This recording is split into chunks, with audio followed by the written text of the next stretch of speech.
វគ្គបណ្ដុះបណ្ដាលតាមតំបន់គឺជាវគ្គមួយដែលបានបង្កើតឡើងដើម្បីបណ្ដុះបណ្ដាលស្ត្រីអ្នកដឹកនាំគ្រូគង្វាលក្នុងការជួយពួកគាត់ឲ្យបានយល់កាន់តែច្បាស់ពីការគ្រប់គ្រងគ្រួសារនិងការឈោងទៅជួយដល់សហគមន៍ដែលគាត់រស់នៅមួយចំណែកទៀតពួកគាត់អាចយកមេរៀនទាំងនេះទៅបង្រៀនបន្តនៅក្នុងក្រុមជំនុំនិងសហគមន៍តាមតំបន់រស់នៅរបស់ពួកគាត់វគ្គបណ្ដុះបណ្ដាលនេះយើងធ្វើឡើងនៅពីតំបន់គោលដៅភ្នំពេញនិងបាត់ដំបងនៅថ្ងៃទី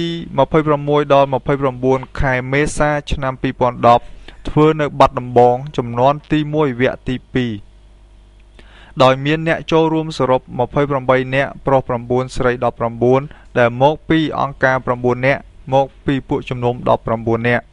ជាលទ្ធផល28នាក់បានទទួលវិញ្ញាបនបត្របញ្ជាក់ការសិក្សាចេះយល់ពីតម្លៃរបស់ខ្លួនពួកគាត់ចេះពីរបៀបគ្រប់គ្រងគ្រួសារឲ្យបានល្អចេះប្រើប្រាស់អំណោយទាន